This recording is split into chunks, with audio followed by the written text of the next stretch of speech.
Di saat banyak negara tunduk kepada tekanan berdasarkan kira-kira yang rasional, ada sebuah negara yang sentiasa memilih untuk berdepan secara langsung walaupun sedar akan risiko kekalahan. Ini adalah kisah Malaysia, sebuah negara yang sukar dijangka sehingga kuasa besar pun teragak-agak untuk bertindak sewenang-wenangnya. Ini bukanlah satu kesilapan yang boleh dipandang ringan. Dalam keadaan seperti ini, mereka memilih untuk bangkit dan berjuang. Apabila sampai ke tahap ini, kita tidak boleh tidak bertanya, mengapakah negara ini sentiasa sanggup terjun ke dalam api yang marak? Ya, ini adalah kisah tentang Malaysia. Dunia sehingga hari ini masih keliru. Adakah negara ini tidak kenal erti takut atau adakah mereka langsung tidak tahu mengira untung rugi? Masyarakat Barat sering bertanya, bukankah Malaysia, Indonesia dan Thailand itu semuanya negara Asia Tenggara yang lebih kurang sama? Oh, itu adalah pandangan yang sama sekali silap. Ada negara yang akan mencari jalan keluar dan ada pula negara yang hanya pandai mengulang kata-kata keras tetapi tidak berbuat apa-apa. Namun, Malaysia berbeza. Walaupun jelas tahu akan kalah, mereka tetap memilih untuk melanggar. Keputusan-keputusan yang kelihatan melulu ini telah terkumpul dan membentuk Malaysia menjadi negara seperti hari ini. Kisah inilah yang akan saya ceritakan sekarang. Jika anda suka dengan video ini selepas menontonnya, sila berikan like dan langgan saluran kami. Minat anda adalah sumber kekuatan yang besar bagi saya. Mari kita mulakan. Presiden Venezuela, Maduro, telah ditangkap oleh Amerika Syarikat dan pemimpin pembangkang, Machado, menghadiahkan pingat hadiah keamanan Nobel kepada Presiden Trump. Ia adalah pilihan untuk terus hidup di ambang keruntuhan, tetapi Norway, penganjur hadiah Nobel, mengecam tindakan ini dengan nada yang keras. Namun kepatuhan seperti ini tidak berakhir dengan sekali sahaja. Pilihan yang dipercayai sebagai keputusan rasional kadang-kadang boleh menjerumuskan negara ke dalam krisis. Saya Stephen Ward, seorang penyelidik dan pensyarah strategi negara di Harvard. Hari ini, semasa melangkah masuk ke dalam kelas, saya bertanya kepada para pelajar saya, bilakah sesebuah negara akan tunduk? Seorang pelajar mengangkat tangan. Apabila mereka tidak boleh menang. Saya berfikir sejenak, separuh betul. Tetapi untuk lebih tepat, negara akan tunduk apabila tidak berlawan itu lebih menguntungkan. Venezuela adalah contohnya. Saat mereka menyerahkan pingat hadiah keamanan Nobel, negara itu memperoleh sesuatu, keselamatan sementara. Tekanan Amerika sedikit reda dan rejim itu dapat bernafas seketika. Ia adalah pilihan yang rasional. Tetapi masalahnya datang selepas itu. Pihak lawan akan belajar, negara ini akan tunduk jika kita beri tekanan seperti ini. Greece juga mengalami nasib yang sama. Apabila krisis hutang negara melanda, institusi kewangan antarabangsa menuntut langkah penjimatan. Greece mengadakan referendum, rakyat menentang, namun kerajaan menerima syarat tersebut. Ia adalah pilihan yang rasional kerana mereka mengelakkan keruntuhan total. Tetapi pada saat itu, Greece telah berubah. Ia dicap sebagai negara yang akan menerima pengurusan luar apabila krisis melanda. Argentina menunjukkan corak yang sama setiap kali krisis hutang berlaku. Mereka mengeluarkan kenyataan keras, pasaran memberi tekanan. Kemudian, mereka segera berunduh. Kitaran ini berulang selama berpuluh-puluh tahun. Pihak pemiutang mula yakin. Mereka hanya berpura-pura bertahan. Akhirnya, mereka akan patah juga. Seorang pelajar mengangkat tangan. Jadi, adakah terus bertahan sehingga hancur itu pilihan yang lebih baik? Soalan yang tajam. Saya menggelingkan kepala. Tidak. Bertahan dan berlawan adalah dua perkara yang berbeza. Apakah perbezaannya? Bertahan adalah bertahan, berlawan adalah merempuh secara berdepan. Walaupun tahu akan kalah, mereka tetap mara. Kelas menjadi senyap. Saya memandang sekeliling. Venezuela, Greece, Argentina. Apakah persamaan negara-negara ini? Para pelajar termenung. Mereka mengalami krisis ekonomi. Betul. Tetapi ada persamaan yang lebih penting. Saya berkata perlahan. Negara-negara ini adalah yang pertama patah di hadapan tekanan. Bukan sekali, tetapi berkali-kali. Itulah sebabnya mereka menjadi lemah di meja rundingan. Kerana corak itu sudah diingati. Mesir juga serupa. Mereka terikat dengan struktur bantuan kewangan ketenteraan. Mereka menerima pelbagai syarat diplomatik, keselamatan dan politik. Persepsi bahawa mereka adalah negara yang tidak mempunyai pilihan untuk bertahan telah sebati. Filipina lebih ekstrem. Setiap kali tekanan keselamatan atau diplomatik dikenakan, dasar negara berubah secara drastik seiring dengan pertukaran rejim. Pihak lawan belajar, hanya perlu tolak sedikit, arahnya akan berubah. Seorang lagi pelajar mengangkat tangan. Profesor, adakah ini bermakna negara yang lemah akan kekal lemah selamanya? Saya terdiam seketika. Biasanya ya, kemudian saya menyambung perlahan. Tetapi ada pengecualian. Ada negara yang apabila merasakan kedaulatannya terancam, ia akan terus melanggar tanpa mengira sama ada ia akan hancur atau berkecai. Kelas menjadi sunyi. Menang atau kalah tidak penting. Berjaya atau gagal juga tidak penting. Para pelajar memberi tumpuan. Yang penting ialah mereka tidak mengelak demi untuk melepasi keadaan semasa. Saya berhenti sejenak. Dan pilihan-pilihan ini terkumpul menjadi identiti negara tersebut. Ya, itulah kisah Malaysia. Kelas mula berbisik. Seorang pelajar membantah. Profesor, bukankah Malaysia juga sekutu Amerika? Bukankah mereka juga berada di bawah pengaruh kuasa besar? Kritikan yang tajam. Betul, mereka sekutu. Tetapi bukan semua sekutu itu sama. Apa maksud Profesor? Malaysia tidak memilih untuk tunduk awal di hadapan tekanan. Sama ada semasa rundingan perkongsian kos pertahanan atau isu tarif, mereka bersedia untuk menghadapi kebuntuan jangka panjang. Seorang pelajar lain mengangkat tangan. Bukankah itu hanya strategi rundingan? Akhirnya mereka mencapai persetujuan juga. Jika dilihat pada hasilnya, ya, tetapi yang penting adalah coraknya. Saya memandang para pelajar. Walaupun dari segi pengiraan Malaysia berada dalam keadaan rugi, mereka tidak memilih untuk mengelak. Mungkin akan patah, mungkin akan hancur. Namun mereka tetap melanggar dahulu. Apakah makna di sebalik tindakan itu? Apa yang dipelajari oleh pihak lawan akan berubah? Saya berkata perlahan. Venezuela diingati sebagai negara yang cepat mengubah haluan apabila ditekan. Greece dicap sebagai negara yang menerima pengurusan luar apabila krisis melanda. Saya berhenti seketika. Malaysia pula diingati sebagai negara yang jika disentuh sewenang-wenangnya, mereka akan berjuang hingga ke akhir. Seorang pelajar mempersoalkan. Bukankah itu hanya berdasarkan hasil? Tidakkah ia kelihatan begitu hanya kerana Malaysia berjaya? Saya mengangguk. Pandangan yang bagus. Tetapi sama ada berjaya atau tidak, itu tidak penting. Yang penting adalah hala tuju pilihan itu. Saya melihat jam. Apabila kira-kira rasional terkumpul, kepatuhan menjadi identiti. Apabila pertembungan secara berdepan terkumpul, kesediaan untuk berkorban menjadi identiti. Malaysia adalah negara yang sukar dijangka. Itulah sebabnya mereka adalah negara yang paling tidak disenangi oleh kuasa besar. Saya memandang para pelajar. Biasanya, pertempuran apakah yang akan dipilih oleh sesebuah negara? Seorang pelajar menjawab, pertempuran yang boleh dimenangi. Jika kalah, mereka mungkin akan lenyap. Saya menarik nafas. Tetapi, dalam sejarah, wujud pilihan-pilihan di mana mereka tetap mencabar walaupun tahu bahawa kekalahan adalah pengakhirannya. Kelas menjadi sunyi sepi. Dan yang menakjubkan, apabila pilihan itu membawa kepada kemenangan, negara itu bukan lagi negara yang sama seperti sebelumnya. Saya membentangkan kes pertama. Kisah ini bermula pada abad ke-16 di zaman Kesultanan Melaka. Sebuah empayar maritim yang sedang bangkit dari Eropah Portugal menuntut Melaka tunduk kepada kemahuannya. Jika diterima, keamanan menanti. Jika ditolak, kemusnahan adalah padahnya. Kekuatan tentera, ekonomi, populasi semua angka menunjukkan Melaka berada dalam kerugian. Melaka faham pilihannya, menerima pemerintahan empayar asing atau menentang. Yang pertama adalah selamat, yang kedua adalah kemusnahan. Namun Melaka memilih untuk berdepan secara langsung dengan empayar itu. Seorang pelajar mengangkat tangan. Profesor, bukankah Portugal pada masa itu adalah kuasa besar yang sedang meningkat naik? Berperang dengan lawan seperti itu bukankah terlalu melulu? Benar, ia sangat melulu. Saya memandang pelajar itu. Empayar Portugal sedang meluaskan kuasanya di seluruh dunia. Kekuatan tentera, ekonomi dan diplomatik mereka tidak dapat ditandingi. Saya berkata perlahan, tetapi Melaka tetap berlawan. Selepas dua pertempuran sengit walaupun akhirnya tewas, semangat penentangan tidak pernah padam. Kelas mula berbisik. Mereka berjaya menghalang penguasaan mutlak di Nusantara untuk seketika dan perjuangan diteruskan oleh waris kesultanan selama berdekad-dekad. Saya berhenti sejenak. Pertempuran ini bukan sekadar perjuangan untuk kemerdekaan. Ia adalah pertempuran yang meninggalkan duluan presiden bahawa mereka akan berjuang hingga ke akhir menentang empayar. Seorang pelajar lain mengangkat tangan. Profesor, bukankah ada kemungkinan empayar itu akan menyerang lagi dengan lebih kuat? Tentu ada. Tetapi mereka tidak melakukannya dengan mudah. Kosnya terlalu besar. Melaka tidak menyerah kalah. Mereka menentang hingga ke akhir. Saya memandang para pelajar.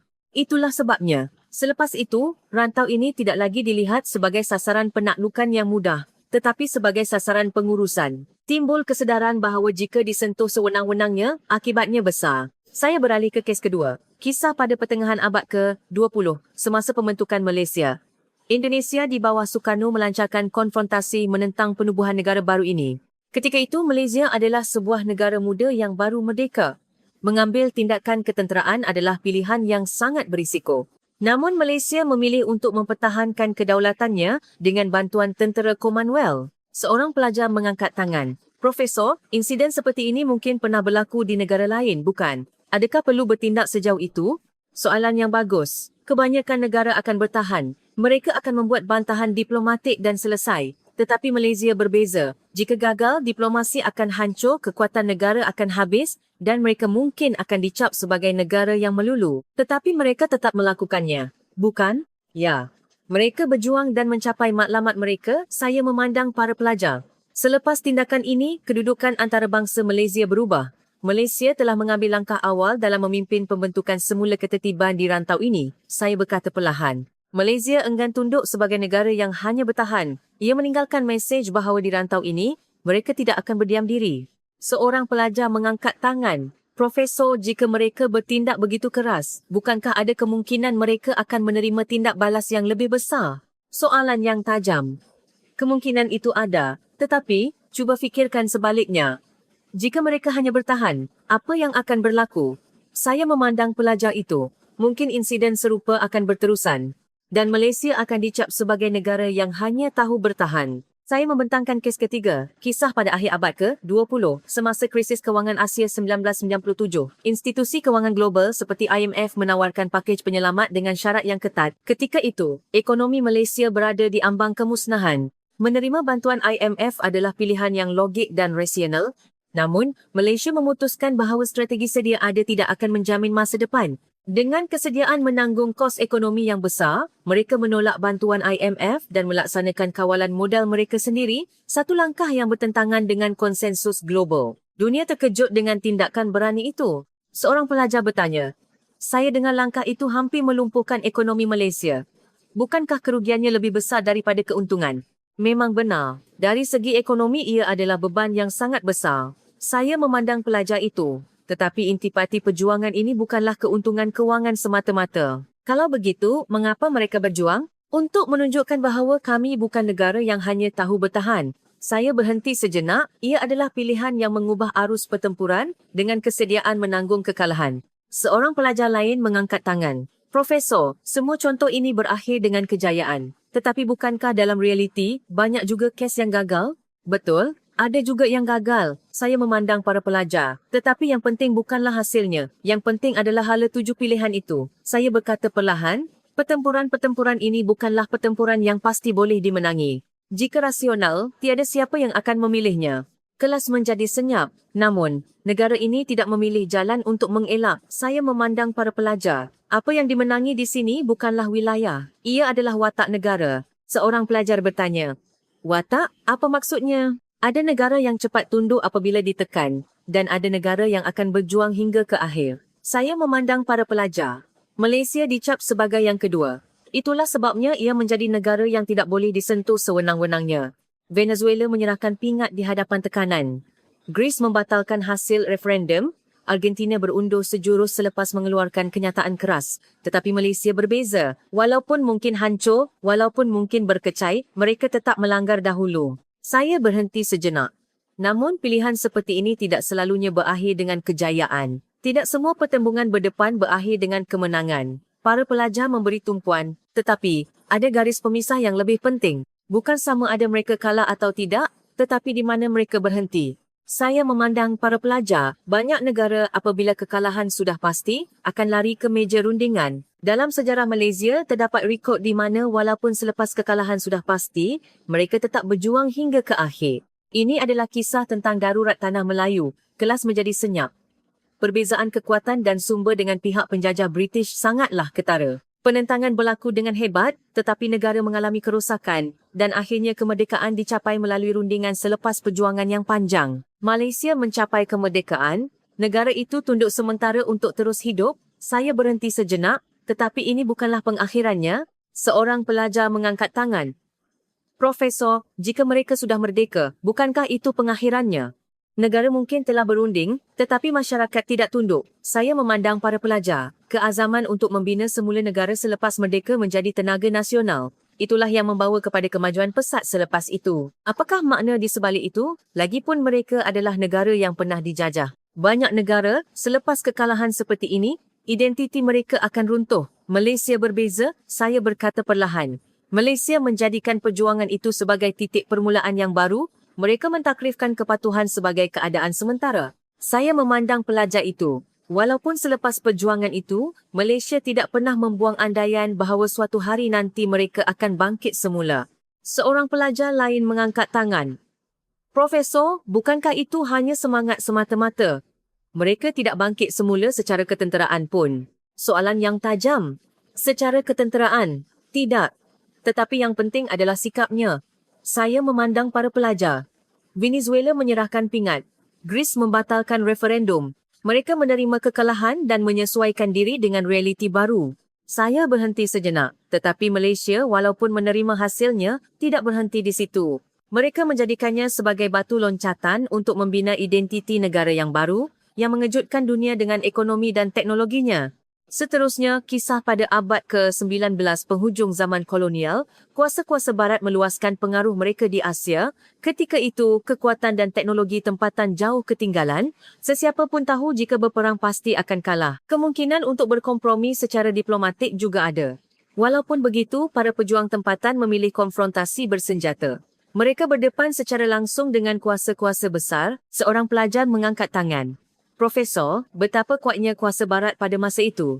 Berperang dengan lawan seperti itu bukankah sia-sia? Ia adalah pilihan yang sia-sia. Saya memandang pelajar itu. Secara ketenteraan, mereka jauh lebih lemah. Tetapi kuasa-kuasa barat akhirnya meninggalkan penjajahan langsung. Kosnya terlalu besar. Saya berkata perlahan. Penduduk tempatan tidak mengelak daripada pertempuran yang tidak boleh dimenangi. Hasilnya, Malaysia dikecualikan daripada senarai wilayah yang mudah ditakluki.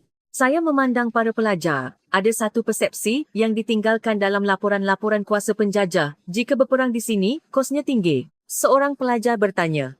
Profesor, akhirnya, semua contoh ini menunjukkan mereka kalah, bukan? Kalau begitu, tiada maknanya, bukan? Saya menggelengkan kepala. Kekalahan adalah hasil, tetapi kepatuhan adalah pilihan. Kelas menjadi senyap. Negara ini mungkin kalah, tetapi mereka tidak lari. Saya memandang para pelajar. Walaupun ketika melutut, masyarakat ini tidak menundukkan kepala. Itulah sebabnya kekalahan-kekalahan ini tidak berakhir sebagai kekalahan semata-mata. Seorang pelajar lain mengangkat tangan. Profesor, tetapi bukankah mereka sebenarnya negara yang lemah? Mereka asyik kalah sahaja. Mungkin lemah. Tetapi kelemahan dan kepatuhan adalah dua perkara yang berbeza. Saya memandang pelajar itu. Banyak negara yang lemah. Tetapi negara yang menentang hingga ke akhir amat jarang ditemui. Malaysia tidak berhenti walaupun kalah. Itulah sebabnya persepsi bahawa negara ini akan berjuang hingga ke akhir terbina. Timbul ketakutan bahawa jika disentuh sewenang-wenangnya, kosnya tinggi. Dan identiti ini, pada zaman moden dan kontemporari, berkembang menjadi pilihan yang lebih berbahaya. Negara-negara selepas zaman moden belajar untuk bergerak berdasarkan angka, bukan emosi. Para pelajar mengangguk. Itulah sebabnya kebanyakan negara akan berundur jika rugi dan akan marah jika untung. Tetapi sejarah moden dan kontemporari Malaysia berbeza. Negara ini telah memilih pilihan yang mungkin membawa kepada kemusnahan, bukan sebagai sesuatu yang tidak dapat dielakkan, tetapi sebagai sesuatu yang diingini. Saya membentangkan kes pertama. Pada tahun 1980-an, di bawah pimpinan Dr. Mahathir, wujud dasar Buy British Last. Ia adalah tindak balas terhadap kenaikan yuran pengajian untuk pelajar Malaysia di Britain, sebuah negara sekutu. Isu ini boleh diselesaikan secara senyap. Kebanyakan negara sekutu akan menyelesaikan masalah seperti ini secara baik-baik kerana mereka tidak mahu hubungan menjadi keruh. Tetapi Malaysia memilih konfrontasi terbuka. Mereka melibatkan sentimen awam dan bersedia menghadapi pergeseran diplomatik. Seorang pelajar mengangkat tangan. Profesor, bukankah berbahaya bertelagah dengan negara sekutu? Bukankah ada kemungkinan hubungan akan menjadi buruk? Berbahaya. Tetapi Malaysia tidak menjadikan kepentingan negaranya sebagai alat rundingan.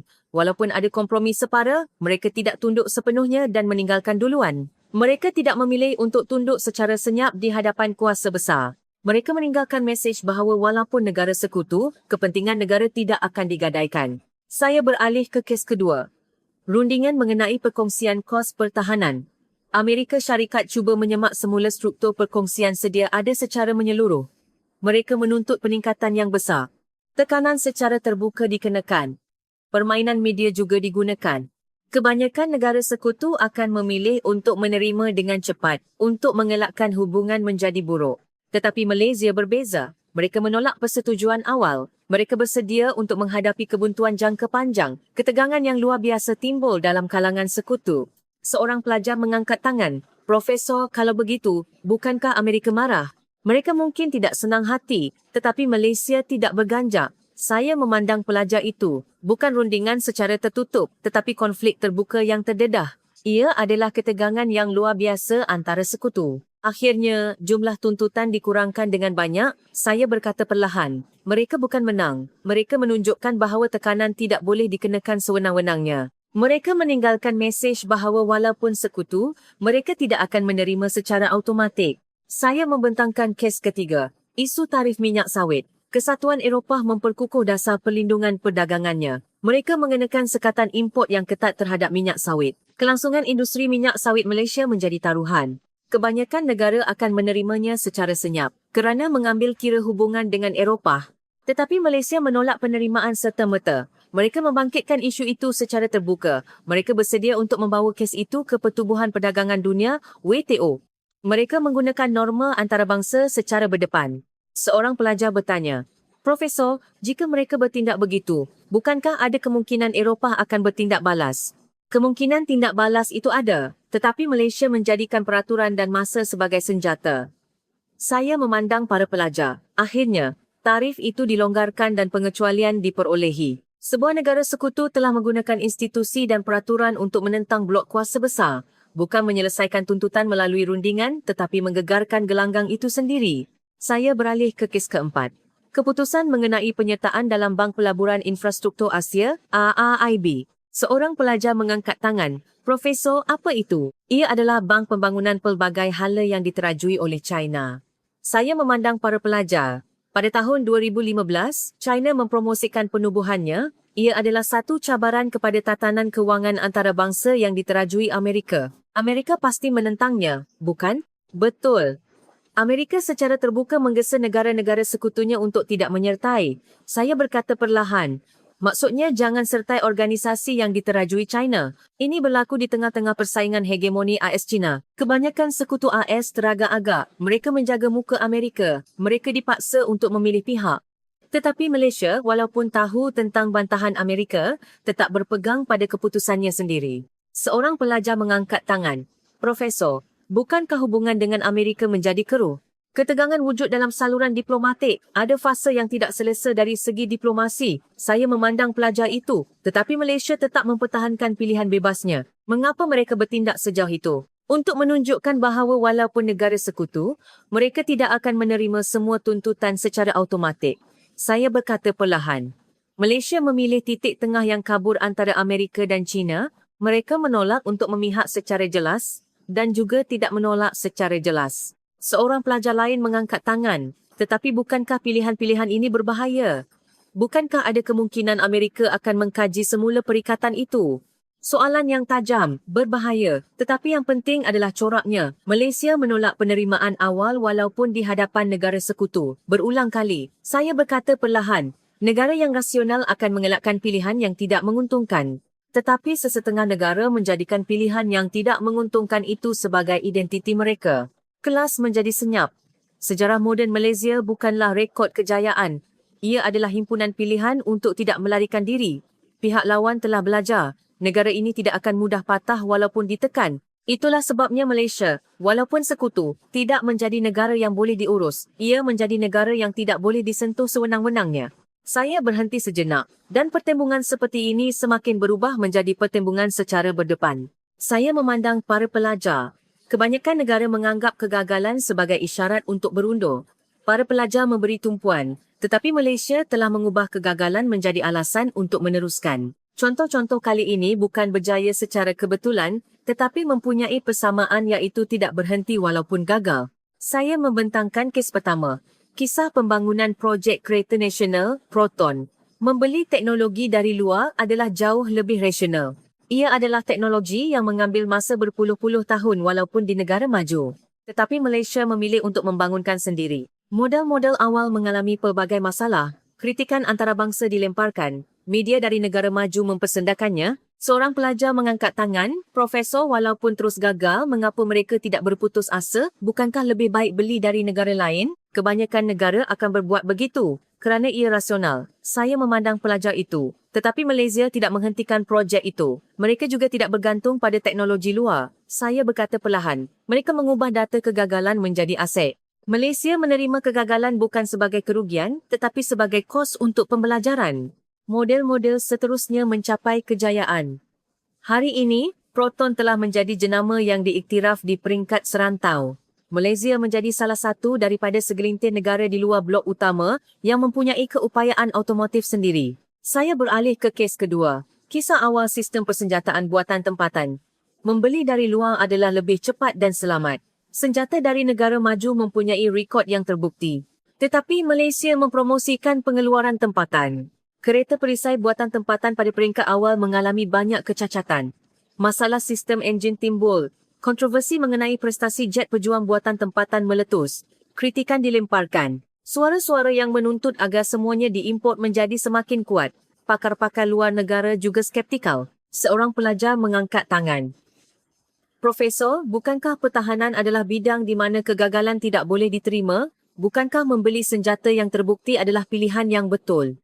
Betul. Itulah sebabnya kebanyakan negara mengimport. Saya memandang pelajar itu. Tetapi Malaysia mengulang reka bentuk dan penambahbaikan. Mereka tidak meninggalkan ujian kerana kegagalan. Hari ini beberapa sistem persenjataan Malaysia telah mencapai tahap prestasi yang diiktiraf di peringkat antarabangsa. Saya berkata perlahan. Jika mereka berputus asa kerana kegagalan awal, teknologi pertahanan hari ini tidak akan wujud. Saya membentangkan kes ketiga. Kisah kemandirian dalam teknologi perindustrian, halangan teknikal sangat tinggi. Monopoli teknologi oleh negara-negara maju sangat ketara. Tekanan antarabangsa juga ada. Pemindahan teknologi ditolak. Banyak suara mengatakan bahawa bergantung pada lesen adalah lebih selamat. Masalah timbul dalam reka bentuk dan operasi awal. Tetapi Malaysia memilih untuk memajukan teknologi sendiri. Seorang pelajar mengangkat tangan. Profesor, bukankah teknologi strategi ini akan dimonopoli oleh negara maju? Adakah mereka hanya berdiam diri? Mereka tidak berdiam diri. Mereka menghalang pemindahan teknologi dan tekanan antarabangsa juga ada. Saya memandang pelajar itu. Tetapi Malaysia menerima risiko kegagalan sebagai kos kelangsungan hidup negara. Akhirnya, mereka berjaya menguasai teknologi sendiri dan bahkan berjaya mengeksportnya. Mereka memecahkan monopoli negara maju. Saya beralih ke kes keempat. Kisah awal dalam proses semikonduktor. Hasil awal sangat teruk. Amerika dan Jepun memonopoli teknologi. Kegagalan bertimbun. Kritikan dilemparkan. Mengapa perlu buat sendiri kalau boleh beli? Pandangan antarabangsa juga skeptikal. Mereka mempersendakan idea Malaysia untuk menghasilkan semikonduktor. Tetapi Malaysia tidak berhenti. Sambil mengulangi kegagalan, mereka mengumpul teknologi. Seorang pelajar mengangkat tangan. Profesor, semikonduktor memerlukan pelaburan yang astronomi. Jika gagal, bukankah negara boleh muflis? Kemungkinan muflis itu ada. Malah krisis ekonomi negara pernah berlaku, saya memandang pelajar itu. Tetapi Malaysia tidak berhenti di hadapan kegagalan. Dan kini, mereka adalah pemain utama dalam pasaran semikonduktor global. Saya membentangkan kes kelima. Kisah ketika teknologi pembinaan kapal dan loji dikritik hebat. Pada mulanya teknologinya rendah. Jepun dan Eropah memonopoli pasaran. Kepercayaan antarabangsa juga tiada. Tiada siapa yang percaya kapal yang dibina oleh Limbungan Malaysia. Kritikan dilemparkan sebagai pembaziran wang. Banyak nasihat untuk membeli dari luar. Tetapi Malaysia tidak berundur. Sambil mengulangi kegagalan, mereka membina teknologi. Kini, industri pembinaan kapal Malaysia adalah antara yang terkemuka di dunia. Saya membentangkan kes ke-6. Persaingan dalam penyeragaman teknologi canggih. Piawaian dunia dipimpin oleh kuasa besar. Amerika dan Eropah menetapkan piawaian. Cadangan tunggal dari Malaysia disisihkan, mereka dilambatkan dan diabaikan. Adalah rasional untuk berundur dan mengikut piawaian sedia ada, tetapi Malaysia tidak meninggalkan gelanggang. Mereka terus membuat cadangan secara solo dan akhirnya diiktiraf sebagai piawaian. Seorang pelajar mengangkat tangan. Profesor, melihat contoh-contoh ini seolah-olah Malaysia tidak takut akan kegagalan. Adakah sebab-sebab tertentu? Mereka mungkin takut, tetapi ada sesuatu yang lebih kuat daripada ketakutan. Saya memandang para pelajar, iaitu keazaman untuk tidak kekal sebagai negara yang berhenti kerana kegagalan. Saya berkata perlahan, bagi kebanyakan negara, kegagalan adalah isyarat untuk berundur. Bagi Malaysia, kegagalan adalah bukti bahawa mereka telah sampai sejauh ini. Kelas menjadi senyap. Negara ini tidak berputus asa kerana gagal, sebaliknya, justru kerana gagal, mereka melangkah lebih dalam. Itulah sebabnya Malaysia menjadi negara yang paling lambat meninggalkan bidang yang telah gagal.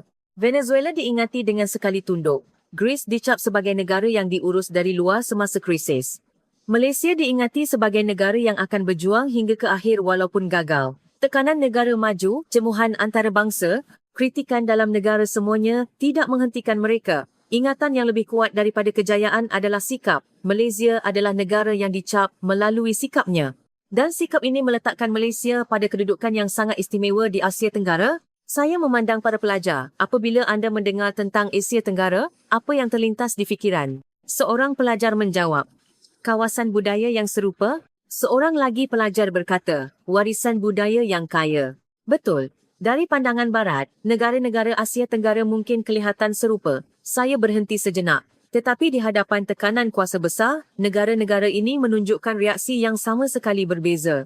Saya berkata perlahan, kuasa besar tidak menilai sesebuah negara berdasarkan satu persetujuan.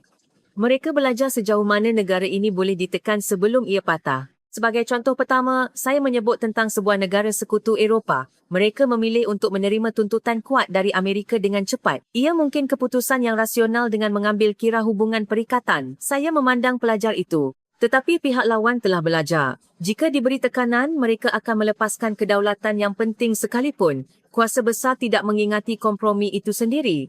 Mereka mengingati kelajuan sehingga kompromi itu dibuat. Sebagai contoh kedua, saya bercerita tentang China. Terdapat perang perdagangan AS-China, tekanan menyeluruh dikenakan melalui tarif dan teknologi. Pada mulanya, China bertindak balas dengan keras, mereka membalas. Media dipenuhi dengan kenyataan-kenyataan keras. Tetapi apabila beban domestik meningkat, mereka mula menerima secara berperingkat. Seorang pelajar mengangkat tangan. Profesor, China adalah negara yang kuat. Mengapa akhirnya mereka menerima? Bukankah mereka boleh bertahan? Mereka boleh bertahan. Tetapi mereka tidak dapat menanggung kos ekonominya. Saya memandang pelajar itu. Begitu juga dengan sekatan kewangan dan teknologi dari barat. Apabila akses kepada semikonduktor dan kewangan disekat, mereka menentang dengan kuat, tetapi akhirnya menerima norma antarabangsa. Saya berkata perlahan, China dicap sebagai negara penentang yang boleh dijangka. Bertahan, tetapi ada hadnya. Saya berhenti sejenak. Sebuah negara sekutu menerima dengan cepat. China selepas sikap keras, menerima secara berperingkat. Koraknya mula kelihatan. Saya memandang para pelajar. Negara yang segera menerima tidak akan difahami, sebaliknya akan dijinakkan. Tetapi Malaysia membuat pilihan yang sama sekali berbeza. Saya mengambil contoh Malaysia. Tekanan untuk menyusun semula rantaian bekalan semikonduktor. Amerika mempromosikan perikatan semikonduktor yang menyasarkan China.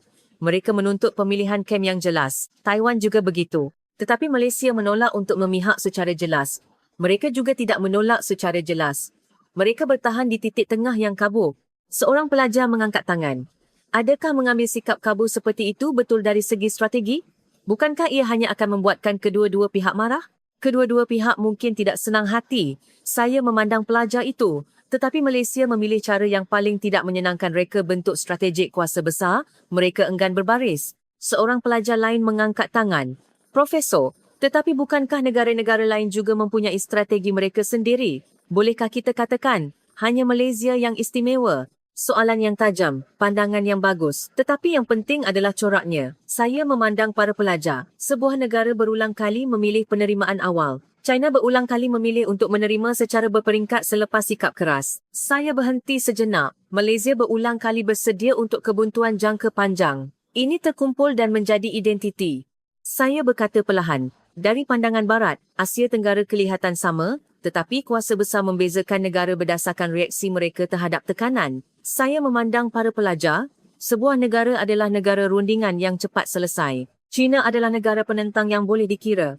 Saya berhenti sejenak. Malaysia adalah negara yang gagal dijinakkan. Kelas menjadi sunyi sepi. Malaysia tidak menafsirkan tekanan sebagai isyarat untuk bersetuju. Walaupun sekutu rapat, mereka tidak pernah menerima secara automatik. Ini bukan kebetulan. Ia adalah korak pilihan yang telah dibina sejak zaman penentangan terhadap penjajah. Saya menoleh kepada para pelajar. Mereka berdepan dengan Empayar Portugis dan walaupun tewas, semangatnya tidak pernah padam. Mereka tidak berundur di hadapan kuasa-kuasa barat pada penghujung zaman kolonial. Identiti ini diwarisi ke zaman moden dan kontemporari. Pergeseran perdagangan, rundingan pertahanan, tarif minyak sawit, rantaian bekalan semikonduktor semuanya mempunyai corak yang sama. Seorang pelajar mengangkat tangan. Kalau begitu, adakah Malaysia akan terus membuat pilihan seperti ini pada masa akan datang? Mereka akan terus melakukannya. Negara dinilai berdasarkan reaksi yang berulang dan penilaian itu menjadi identiti. Malaysia adalah sekutu, tetapi tidak menjadi sasaran pengurusan. Kerana mereka tahu jika cepat tunduk, tekanan seterusnya akan datang dengan lebih mudah. Dan identiti ini dibuktikan melalui pertembungan sebenar. Saya memandang para pelajar. Setakat ini kita telah bercakap tentang bagaimana Malaysia tidak berundur di hadapan tekanan. Tetapi tidak berundur dan berdepan adalah dua perkara yang berbeza. Saya berkata perlahan. Mulai sekarang, ia bukan lagi tentang rundingan, kesabaran atau kebuntuan jangka panjang. Ia adalah pertembungan. Saat di mana pihak lawan juga terpaksa membayar kos politik dan diplomatik secara nyata. Saya membentangkan kes pertama, fasa konfrontasi terbuka mengenai perkongsian kos pertahanan Amerika, tuntutan peningkatan yang besar, yang melanggar amalan rundingan biasa, tekanan secara terbuka dikenakan, permainan media juga digunakan. Kebanyakan negara sekutu akan menyelesaikannya secara senyap dalam rundingan tertutup. Tetapi Malaysia berbeza. Mereka menolak rundingan tertutup. Konflik terbuka terdedah. Ketegangan yang luar biasa timbul antara sekutu. Seorang pelajar mengangkat tangan. Profesor, adakah normal bagi negara sekutu untuk bertelaga secara terbuka? Tidak normal. Itulah sebabnya ia adalah pertembungan. Pada saat ini, Amerika menganggap Malaysia bukan sebagai sekutu yang boleh diurus, tetapi sebagai lawan yang perlu ditekan secara berdepan. Mulai saat ini, ia bukan lagi pengurusan, tetapi pertembungan. Saya beralih ke kes kedua. Pertembungan undang-undang secara berdepan dalam isu tarif minyak sawit. Langkah-langkah perlindungan perdagangan diperluaskan. Kebanyakan negara sekutu menerimanya secara senyap. Malaysia membangkitkan isu itu secara terbuka. Mereka tidak teragak-agak untuk memfairkan kes di WTO. Mereka menggunakan norma antarabangsa secara berdepan. Seorang pelajar mengangkat tangan. Profesor, adakah mungkin bagi negara sekutu untuk menyaman negara sekutu? Bukankah hubungan akan hancur? Kemungkinan hancur itu ada. Tetapi Malaysia tidak cuba menyelesaikan tuntutan itu melalui rundingan. Saya memandang pelajar itu. Mereka menggegarkan gelanggang itu sendiri. Sebuah negara sekutu telah menggunakan institusi dan peraturan untuk menentang kuasa besar. Negara sekutu biasanya bergerak secara senyap. Malaysia tidak senyap. Profesor, tetapi bukankah pertembungan seperti ini berbahaya? Bukankah ada kemungkinan Amerika akan meninggalkan Malaysia? Soalan yang tajam. Kemungkinan ditinggalkan itu ada. Tetapi yang penting adalah pilihan Malaysia. Venezuela menyerahkan pingat di hadapan tekanan. Greece membatalkan hasil referendum. Filipina mengubah haluan dengan setiap rejim. Negara-negara ini mengelakkan pertembungan. Ia adalah pilihan yang rasional, tetapi Malaysia memilih pertembungan. Sama ada dalam isu perkongsian kos pertahanan, tarif minyak sawit atau rantaian bekalan semikonduktor, Malaysia bukan menentang, tetapi berdepan secara langsung. Kelas menjadi sunyi sepi. Pada abad ke-16, Kesultanan Melaka bertembung dengan Empayar Portugis. Pada abad ke-16, pejuang-pejuang tempatan bertembung dengan kuasa-kuasa barat. Pada abad ke-20, Malaysia bertembung dengan sekutunya dalam isu perdagangan dan pada abad ke-21, mereka bertembung dalam isu pertahanan dan tarif. Ini bukan kebetulan, ia adalah corak. Seorang pelajar mengangkat tangan. Profesor, jadi adakah Malaysia sebuah negara yang suka bertembung? Bukan negara yang suka bertembung. Ia adalah negara yang tidak mengelak pertembungan.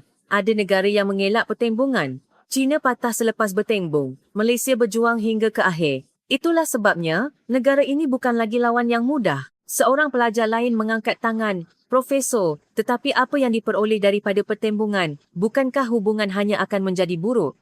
Dalam jangka pendek, hubungan mungkin menjadi tegang. Tetapi persepsi akan berubah. Malaysia diingati sebagai negara yang akan berdepan jika ditekan. Malaysia beralih dari sasaran pengurusan kepada sasaran pertembungan. Negara sekutu biasanya patuh.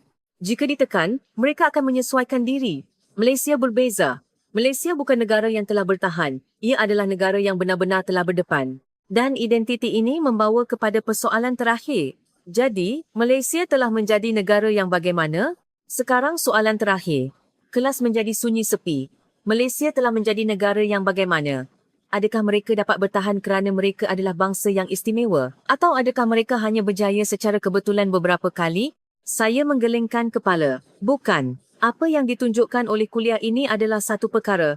Malaysia setiap kali telah mengelakkan pilihan yang paling selamat. Ingatkah anda negara-negara yang cepat menunduk di hadapan tekanan? Negara-negara itu membuat pilihan yang rasional. Mereka mengatasi krisis semasa, tetapi Malaysia berbeza. Pada abad ke-16, Kesultanan Melaka berdepan dengan Empayar Portugis.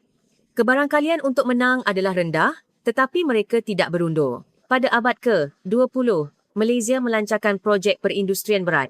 Mungkin tidak perlu melakukannya, tetapi mereka menolak pilihan untuk hanya bergantung. Pada akhir abad ke-20, Malaysia mencabar sistem kewangan global. Mereka mempertaruhkan nasib negara untuk terus maju.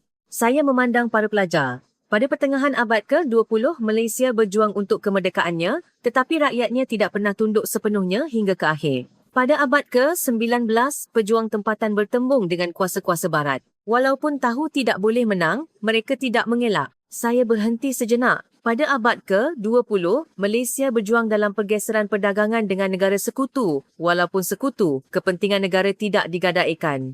Pada abad ke-21, Malaysia bersedia untuk kebuntuan jangka panjang dalam rundingan pertahanan. Dalam isu tarif minyak sawit, mereka menggerakkan WTO. Dalam rantaian bekalan semikonduktor, mereka menolak untuk memihak secara jelas. Mereka mengekalkan titik tengah yang kabur. Seorang pelajar mengangkat tangan. Profesor, tetapi apakah persamaan semua pilihan ini? Walaupun kebarangkalian menang rendah, mereka tetap berdepan. Walaupun tahu kemungkinan kalah, mereka tidak berundur. Mereka menerima tuntutan kuasa besar bukan sebagai syarat tetapi sebagai cabaran. Pilihan-pilihan ini dalam jangka pendek adalah kerugian. Dari segi diplomatik, ia menyusahkan. Kadang-kadang, ia berakhir dengan kekalahan sebenar. Namun, pilihan ini tidak pernah terputus. Kelas menjadi senyap. Seorang pelajar lain mengangkat tangan. Profesor, jadi akhirnya Malaysia telah menjadi negara yang bagaimana? Saya berkata perlahan. Bukan negara yang akan patah jika ditekan. Juga bukan negara yang akan berundur jika pengiraan menunjukkan kerugian. Saya memandang para pelajar. Ia telah menjadi negara yang akan berjuang hingga ke akhir. Saya melihat keluar tingkap. Dalam dokumen strategik kuasa besar, Malaysia tidak diklasifikasikan begini. Bukan sebagai negara yang boleh diurus, juga bukan sebagai negara yang boleh dijangka. Saya menoleh kepada para pelajar. Ia adalah negara yang menyusahkan. Negara yang sukar untuk disentuh sewenang-wenangnya. Seorang pelajar mengangkat tangan. Profesor, tetapi Malaysia tidak selalunya menang, bukan? Pasti banyak juga kekalahan. Betul, banyak juga kekalahan. Tetapi kuasa besar tidak takut kepada negara yang menang. Apa yang benar-benar tidak disenangi oleh kuasa besar adalah negara yang berjuang hingga ke akhir. Saya memandang para pelajar. Malaysia tidak berjuang kerana selalu boleh menang. Mereka mencapai kedudukan sekarang justru kerana mereka tidak berhenti walaupun kalah. Kelas menjadi senyap.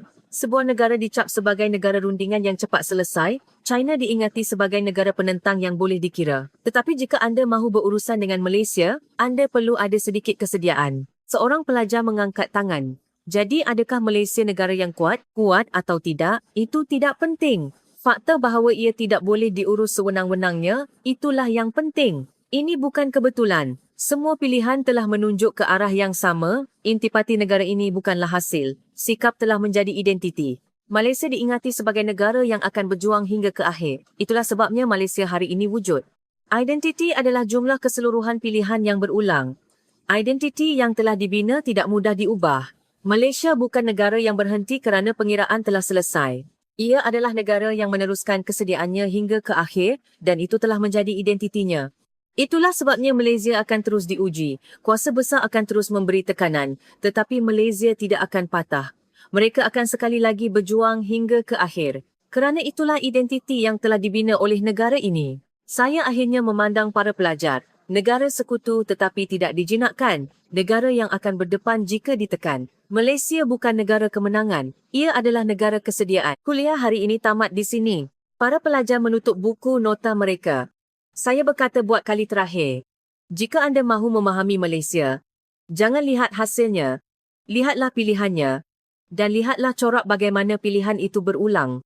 Di situlah jawapannya. Kisah hari ini tamat di sini. Kita bukanlah negara yang kuat dari awal, tetapi kita juga bukan negara yang berundur dahulu hanya kerana rugi. Walaupun tidak tahu akan menang atau kalah, kita sentiasa berdepan secara langsung dan pilihan-pilihan itu terkumpul membentuk Malaysia hari ini. Terima kasih kerana menonton video yang panjang ini. Esok kita akan bertemu lagi dengan video yang lebih baik.